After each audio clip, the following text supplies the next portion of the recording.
नगर परिषदेचं इलेक्शन हे जातीवादावरती होणार. शौकत बागवान. धर्म बघून मतदान कशाला करायचं? बापूसाहेब जगताप, अमरजी माने वगैरे तुम्हाला कधी त्रास दिलाय का? कुठली जात कुठली तुमची? कुरडोडीचं भविष्य सांगतो. आणखी 10 वर्ष आपण मागे जाऊ.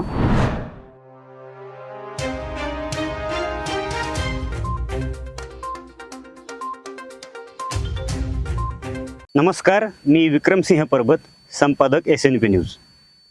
यावेळी कुरडवाडी नगर परिषदेचं इलेक्शन हे जातीवादावरती होणार असं काही जाणकारांनी सांगितलं. तर चला आपण जनतेलाच विचारूया की यावेळेचं इलेक्शन हे जातीयवादावर होणार की विकासावर होणार. तुमचं नाव काय? शौकत बागवान. वय किती आहे तुमचं? 55. बरं, मुस्लिम आहेत तुम्ही? मुस्लिम. आता इतके वर्ष म्हणजे निजाम साहेब मुलांनीपासून ते समीरांना मुलांनी यांच्यापर्यंत जवळपास 4 नगराध्यक्ष झाले कुरडोडीत. मग त्यांनी तुमच्या ह्या धंद्यामध्ये तुम्हाला काही अशी आर्थिक मदत वगैरे काही केली का? आपण कधी माहितीत नाही ना. नाही केली नाही थोडक्यात. बरोबर, माहितीत नाही तर मागितलं नाही त्यामुळे केली पण नाही. बरोबर. आता मराठा समाजाचे किंवा OBC समाजाचे असे पण बरेच नगराध्यक्ष झाले, नगरसेवक आहेत. त्यांनी तुमच्या ह्या धंद्यात तुमचं काय आर्थिक नुकसान केलंय का? नाही काय नाही. तुमचं नाव काय? नाना दत्तात्रय गोरे. वय किती आहे तुमचं? 53 आसपास. जात कुठली आहे तुमची? माळी.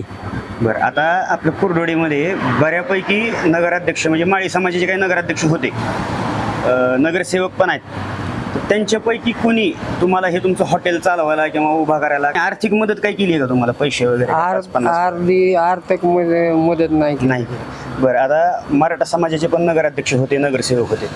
त्यांच्यापैकी कुणी तुमचं आर्थिक नुकसान केलंय का? नाही. तुमचं नाव सांगा. सुभाष पवार. वय किती आहे तुमचं? 52-53 आहे. जात कुठली तुमची? मराठा. आता ह्या प्रभागामध्ये तुम्ही जिथं राहताय हा. तर बऱ्यापैकी दलित समाजाचं प्रतिनिधित्व आहे आधीपासून. होय. म्हणजे बापूसाहेब जगताप, अमरजी माने वगैरे आहे की, वगैरे. आहे की, आहे. तर यांनी कधी तुम्ही एक मराठा आहेत म्हणून तुम्हाला कधी त्रास दिलाय का? नाही. किंवा आर्थिक नुकसान वगैरे काही केलंय का? नाही. तुमचं नाव काय? दत्ता श्रीमंत दायगुडे. वय किती आहे तुमचं? 65 आहे. तुमची जात कुठली? धन्यवाद. आज कुरडोडी नगर परिषदेवरती जयश्रीताई सुसलादे किंवा असे 2-3 धनगर समाजाचे नगराध्यक्ष होते. त्यांनी तुम्हाला ह्या तुमच्या व्यवसायामध्ये काही आर्थिक मदत वगैरे कधी काही केली आहे का? नाही केलेली. बरं, आता मराठा समाजाचे नगराध्यक्ष होते, अजूनही इतर समाजाचे काही नगराध्यक्ष होते. त्यांनी कधी तुमचं वैयक्तिक काय नुकसान केलंय का? नाही. तुमचं नाव काय? विकास शिंदे. किती वय किती आहे तुमचं? आता माझं 34 चालू आहे. 34. आई आधीपासून इथं जन्म वगैरे इथंच स्थायिक आहे तुम्ही? म्हणजे माझी जन्मभूमी येत आहे. बरं, कुठली जात कुठली तुमची? माझी जात महार. आता एखादा समजा मराठा समाजाचे पण बरेच नगराध्यक्ष होते, नगरसेवक झाले पण आहेत. त्यांनी तुमचं वैयक्तिक काय आर्थिक नुकसान केलंय का? वैयक्तिक असं आर्थिक नुकसान तर नाही केलं. या सर्व सामान्य लोकांच्या प्रतिक्रिया ऐकल्यानंतर तुमच्या एक गोष्ट लक्षात आली. कोणत्याही जाती धर्माचा व्यक्ती हा जेव्हा नगरसेवक किंवा नगराध्यक्ष अशा संविधानिक पदावरती बसतो ना, त्यावेळी तो स्वतःच्या जातीच्या किंवा स्वतःच्या धर्माच्या लोकांसाठी काहीही करू शकत नाही किंवा परक्या जाती धर्माच्या लोकांनाही त्रास देऊ शकत नाही. या सर्वांचा लसावी काय निघतो बघायचंय. धर्म बघून मतदान करायला पाहिजे का? नाही करत. मतदान करताना जात बघितली पाहिजे का? नाही. जात बघून मतदान करायला पाहिजे का? नाही. मग जात बघून मतदान करायला पाहिजे का? तसं काय नाही. जात बघून तसं काय नाही. आणि जात बघून मतदान करणं ही चूक आहे. ही कमाल आहे आपल्या संविधानाची. भारतरत्न डॉक्टर बाबासाहेब आंबेडकर आणि त्यांच्या सहकार्यांनी संविधानामध्ये जेव्हा हे नगराध्यक्ष आणि नगरसेवक पद तयार करताना किंवा ह्या पदाची रचनाच अशा पद्धतीने केली गेली आहे की त्या पदावर बसलेल्या व्यक्तीला स्वतःच्या जातीसाठी काय करता येऊ नये आणि इतर जातीतल्या लोकांनाही काही नुकसान पोहोचवता येऊ नये. त्यामुळं हे जे सगळं चालू आहे ना, ते OBC हक्क वाचवा, कौम खतरे में, धर्म खतरे में, असं काहीही कुरडोडीमध्ये नाही. हा सगळा राजकारण्यांनी तयार केलेला एक प्रोपोगंडा आहे. मगाशी आपण पाहिल्याप्रमाणे कुरडोडीमध्ये अल्पसंख्याक असलेल्या मुस्लिम समाजाचे 4 नगराध्यक्ष होते.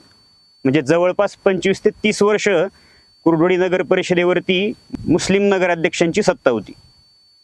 मग काय कुर्डुवाडीतून हिंदू निघून गेले का, हिंदूंच्या कत्तली झाल्या की मुस्लिम सगळे बंगल्यामध्ये राहायला लागले, त्यांची परिस्थिती सुधारली नाही. बरं, याच विरुद्ध बघायला झालं तर हिंदू नगराध्यक्ष असताना काय मुस्लिमांना गाव सोडून पळून जावं लागलं का? मराठा समाजाचे नगराध्यक्ष असताना काय ओबीसी समाजाच्या लोकांना घरपट्टी पाणीपट्टी जास्त भरावी लागत होती का? की मराठा आमदार आहे म्हणून ओबीसी शेतकऱ्यांच्या उसाला कमी भाव मिळत होता? की मग धनगर समाजाचा आमदार आहे म्हणून का त्यांनी मराठा समाजाच्या प्रॉपर्ट्या बळकावल्या का?